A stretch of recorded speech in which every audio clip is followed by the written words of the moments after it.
get used to it when it came to Harden's play. Shannon, I'm curious how you feel about this as James Harden entered the MVP race. Well, he should. I don't know how, like the voters, Chris was explaining it, how are they going to look at what he did in Houston? Are they going to hold that against him because he literally quit on them and forced his way into Brooklyn? But since he's got to Brooklyn, he's 25, 11 and 9 since he got there. They're 16 and 6 in the 22 games in which he's played. And Skip, what he's doing, it looks to me, because he has, Kyrie has been mainly there, Kevin Durant, they haven't played a whole lot together. But because he has help now, he's not taking as many bad shots as he took. I mean, his shots now 17 a game this year, 22 the previous year. He's shooting a career high since he got to Brooklyn in three-point. And a lot of the things that he was taking, he's like, well, I got to do this. Well, now he realized I don't need to score 40 every night in order for us to win. And for him to sacrifice his game, Skip, there have been very few guys that's been able to. He sacrificed his game. What we see from James Harden in Brooklyn is not what we saw from James Harden in Houston. So he sacrificed his game. He says, you know what, guys? You want me to be more of a facilitator? I can do that. No problem whatsoever. I can still get buckets. Y'all know I can drop 30, 40 if I need it, but that's not what you need. If you need it, just know it's over here. Kyrie, you having an off night? You need your boy? I got you. KD gonna be out for some time? I can take it over.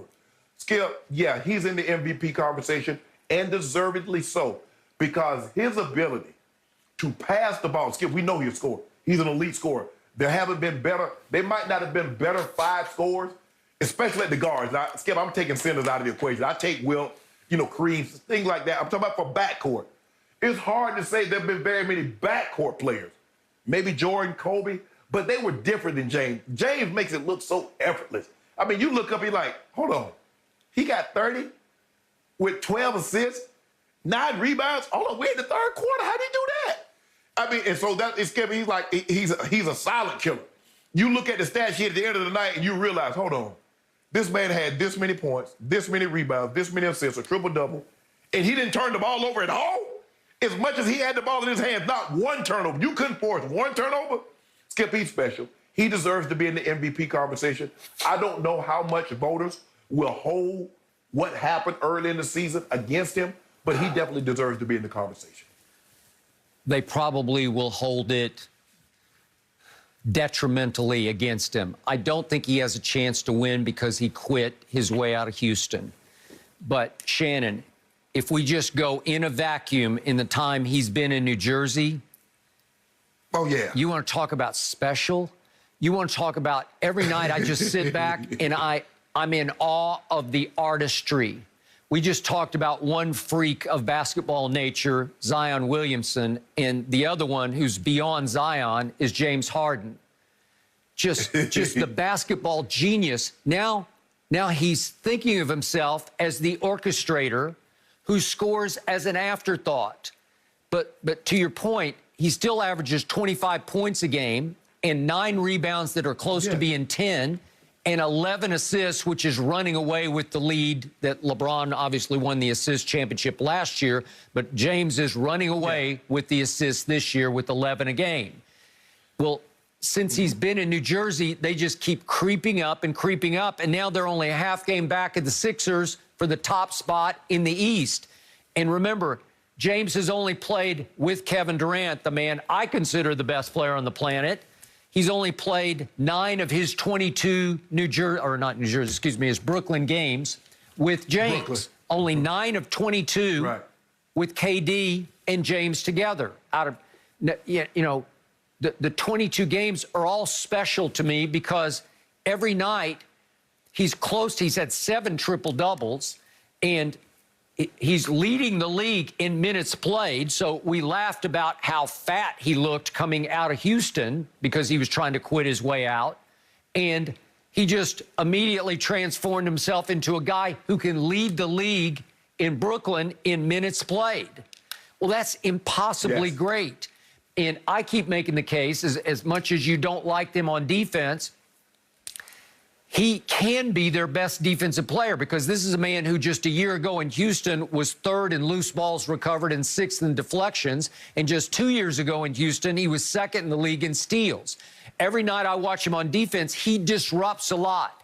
He plays passing lanes. He gets his hand on balls. He steals the ball. He just is a nuisance on defense because his genius manifests itself in being able to anticipate where the ball is going to be passed or how it's going to come off the glass in rebounding, because he's almost double digits in rebounds at 6 feet 5 inches tall and not a great leaper.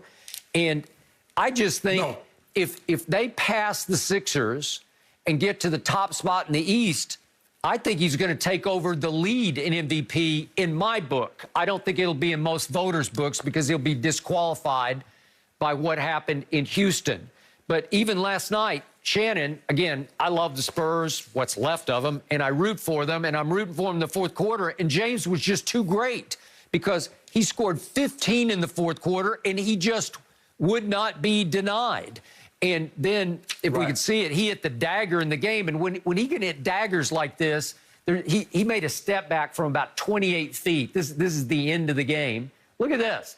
I mean, if you can do that, I know it went around and around and fell straight down through, but if you can do that and lead the league in assists, you're unstoppable. I mean, because he's got the best floater in the game in the lane, and he can get to the rim like nobody can. And I don't know what's not to love about his all-around game, because he's as dominant an offensive player as we have in the whole game right now, and that includes your man LeBron. I don't see anything like James Harden's genius on offense.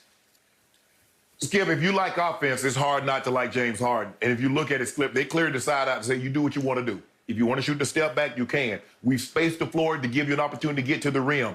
You see the guy was basically trying to hand check him, and James Harden slapped his hand off, say, you know what? You think I'm going to go by you, but I'm going to pull up from 28 and drop this 3 and end this ball game, basically for all intents and purposes. Skip, he has offensively, he has no weakness in his game because, like you said, he can shoot the 3. He can shoot a step back 3. Now, the thing is, Skip, it's either a layup or a step back or a floater. I haven't seen James Harden shoot a mid-range shot in probably, what, 2-3 years? No. So it's either 3 or something going to the basket or at the basket. He's shooting free throws. But offensively, Skip, he's as good.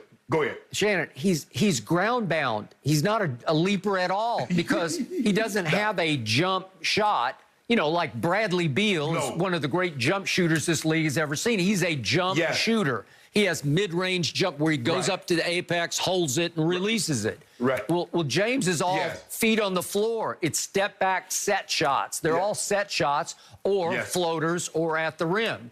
And he can just out-quick you. He has like underrated, it's almost like effortless quickness to get by bigs to lay it up off the glass. But he's rarely going to dunk on you.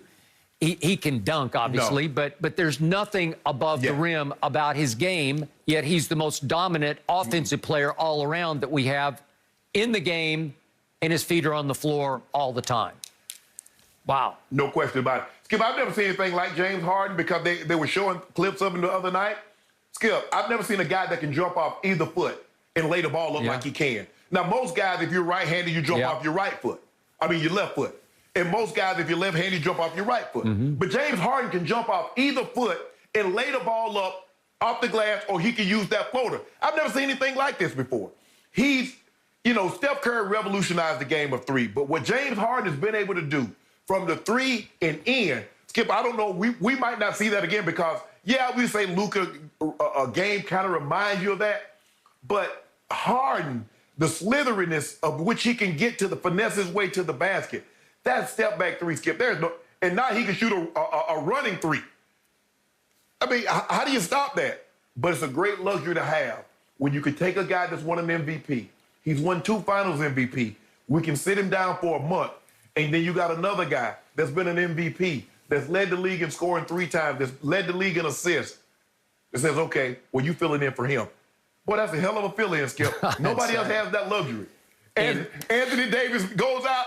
The Lakers don't have somebody that can replace Anthony Davis. No. You know what? Ben Simmons goes out. Philly doesn't have anybody that can replace Ben Simmons or Joel Embiid.